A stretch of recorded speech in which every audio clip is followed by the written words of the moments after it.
Hello বন্ধুরা, তো কেমন আছো তোমরা সকলে? আশা করছি ভালো আছো, সুস্থ আছো। আমিও ভালো আছি। তো আজকে দেখো তোমাদের সঙ্গে অন্য কোনো ভিডিও নয়, আজকে মোমোর রেসিপি নিয়ে তোমাদের সঙ্গে চলে এসেছি। তো প্রথমেই দেখাবো যে মোমোর রেড চাটনিটা, যে তোমাদের টমেটো রেড চাটনিটা বানানোর জন্য প্রথমেই উপকরণ: কড়াইয়ের মধ্যে গোটা 10টা শুকনো লঙ্কা এবং 10টা রসুন প্রথমেই আগে ভেজে শুকনো কড়াইতে একটু নেড়ে নেবে। তারপরে যে টমেটো, সেটাও কড়াইয়ের মধ্যে একটু সেঁকে নেবে। তাহলে কি হবে, চাটনির যে ফ্লেভারটা সেটা একটু স্মোকি ফ্লেভার আসবে, সেই জন্য কড়াইতে সেঁকে নিলাম।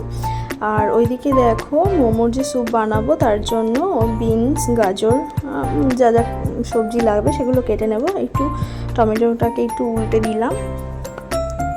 আর এইদিকে দেখো পেঁয়াজ কেটে নিয়েছি, যেহেতু চিকেনের মধ্যে অনেকটা পরিমাণ পেঁয়াজ লাগবে চিকেনটাকে ম্যারিনেট করার জন্য, তো তার জন্য অনেকটা পেঁয়াজ কেটে নিচ্ছি। আর এইদিকে দেখো টমেটোটা দেখো এইরকম পোড়া পোড়া হলে তখন তোমরা টমেটোটাকে নামিয়ে নেবে। আর তার আগে ওই যে লঙ্কা রসুনটাকে যে এরকম শুকনো কড়াইতে একটু ভেজে নিয়েছি, তো সমস্ত উপকরণগুলো একসঙ্গে মিক্সড করে এটাকে কিন্তু মিক্সিতে ব্লেন্ড করে নেবে। তো তার জন্য আমি একটা মিক্সার গ্রাইন্ডার নিয়ে নিয়েছি, আর তার মধ্যে সমস্ত উপকরণগুলো দিয়ে পরিমাণ মতো জল দিয়ে এটাকে ব্লেন্ড করে নেব।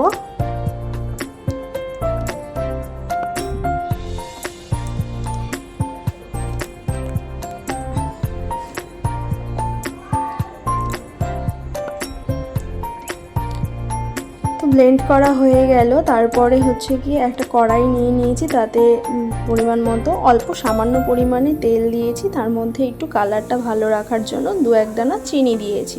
তার মধ্যে টমেটোটা যে মিক্সিতে যেটা ব্লেন্ড করা হয়েছে সেটাকে কড়াইয়ের মধ্যে ঢেলে দিলাম।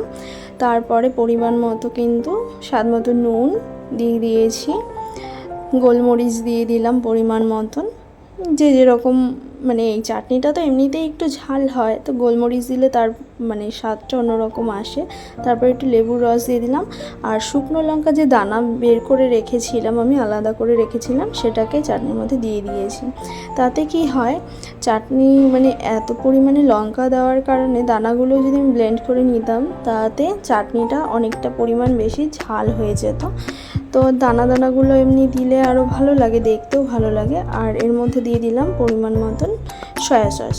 তো চাটনিটা আমার রেডি হয়ে গেছে। তারপরে দেখো সমস্ত উপকরণ আমি কেটে নিয়েছি: গাজর, ক্যাপসিকাম, বিনস, ওইদিকে লঙ্কা, আদা আর একটা লেবু, আর হচ্ছে গিয়ে পেঁয়াজ কুচি, রসুন কুচি। তো এবার আমি সমস্ত উপকরণগুলো চিকেনের সঙ্গে মিক্সড করে নেব। পেঁয়াজ কুচি, রসুন কুচি, আদা কুচি, লঙ্কা কুচি, এবার দিয়ে দিচ্ছি আদা কুচি, এবার লঙ্কা কুচি দিলাম। তো পরিমাণ মতো নুন দিয়ে দিলাম।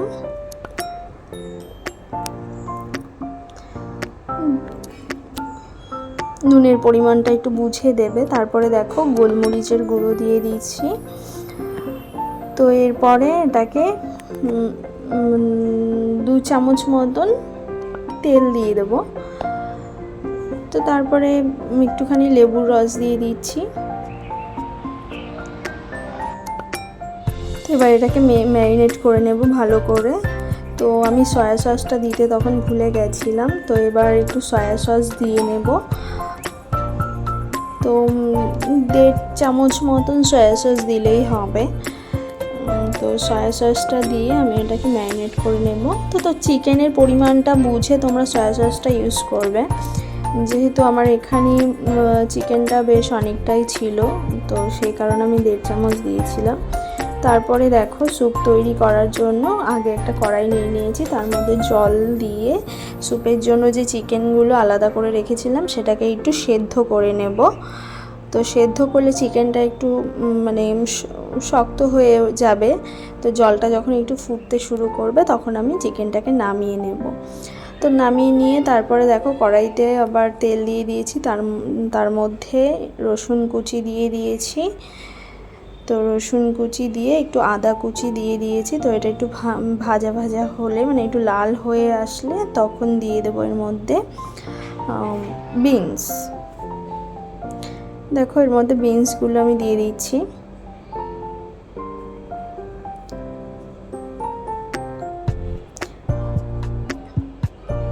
এরপরে দিয়ে দেবো গাজর কুচি।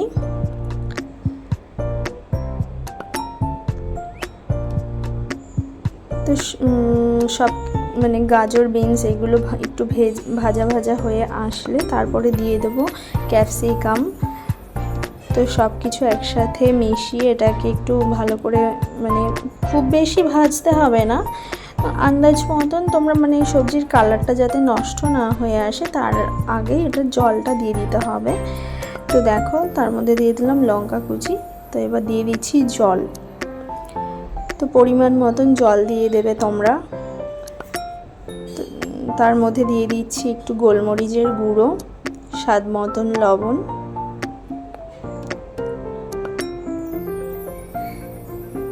তারপরে একটু লেবুর রস দিয়ে দিচ্ছি, আর দিয়ে দিলাম 1 চামচ মতন সয়া সস। আর যে চিকেনটা সেদ্ধ করে রেখেছিলাম সেই চিকেনটা এবার দিয়ে দিয়েছি। তো চিকেনটা দেওয়ার পরে এবার কিন্তু চিকেনে যে জলটা ছিল সেটাও দিয়ে দিয়েছি, সেদ্ধ করা চিকেনে যে জলটা ছিল সেটা। তোমরা যদি স্যুপের মধ্যে ডিম ইউজ করতে চাও, ডিম দিতে চাও, তো ডিমটাকে ভালো করে ফেটিয়ে নিয়ে চামচ দিয়ে এরকমভাবে তোমরা দিতে পারো। আর যদি মনে করো ডিম দেওয়ার প্রয়োজন নেই তো সেটাকে স্কিপ করেও যেতে পারো। তো আমি এখানে ডিম দিয়েছি, তো সেই কারণে চামচ দিয়ে এভাবে দিয়েছি। আর দেখো বাটিতে আমি কর্নফ্লাওয়ার গুলে রেখেছিলাম, তো স্যুপটাকে একটু ভারী করার জন্য আমি কর্নফ্লাওয়ারটা দিয়ে দিয়েছি।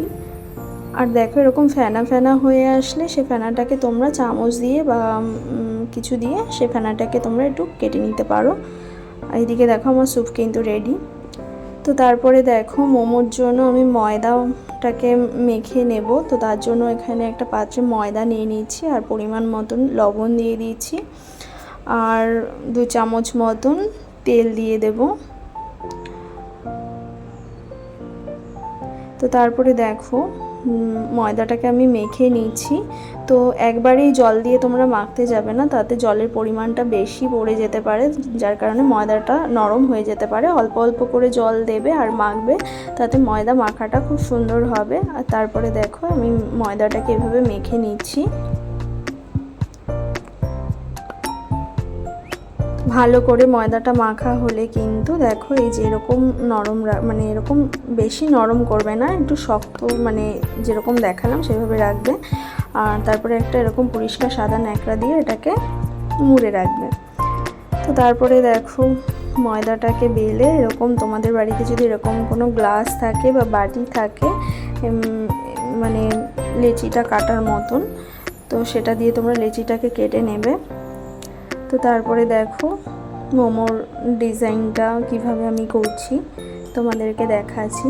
তো খুব বেশি পরিমাণ পুর নিলেও হবে না, আবার একদম অল্প পরিমাণ পুরও নেবে না, তাতে ভালো হবে না। তো মোটামুটি পুর নেবে। তো তারপরে দেখো হাত দিয়ে এভাবে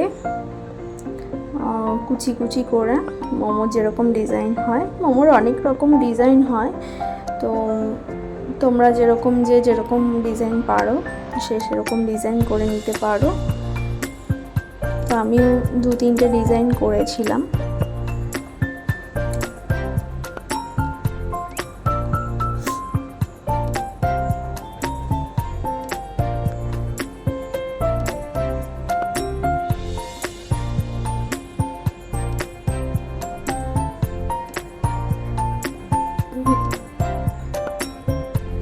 হাত দিয়ে এরকম চেপে চেপে ডিজাইনটাকে ভালো করে মানে মুখটাকে আটকাতে হবে, নয়তো কিন্তু মুখটা যদি ফাঁকা হয়ে থাকে তাহলে তোমার মানে সেদ্ধ করতে বসালে তোমার পুরটা খুলে যাওয়ার ভয় থাকে, তার জন্য তোমাকে ভালো করে চেপে চেপে আটকাতে হবে।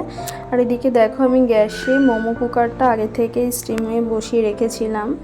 তো তারপরে কি করবে তোমরা এরকম একটা ব্রাশ দিয়ে তেল মাখিয়ে নেবে ভালো করে, যাতে মোমোটা সিদ্ধ হলে সেটাকে ওঠানোর সময় যাতে লেগে না যায় পাত্রের মধ্যে। তারপরে এরকম এক এক করে সব কটা মোমো সাজিয়ে নেবে।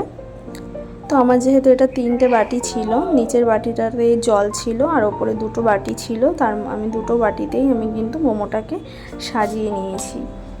তো দেখো একটা বাটি সাজানো হয়ে গেছে, তো আরেকটা উপরের বাটিটাতে এবার তেল মাখিয়ে নিচ্ছি। তো এর মধ্যেও কিন্তু এক এক করে মোমোগুলো সাজিয়ে নেব।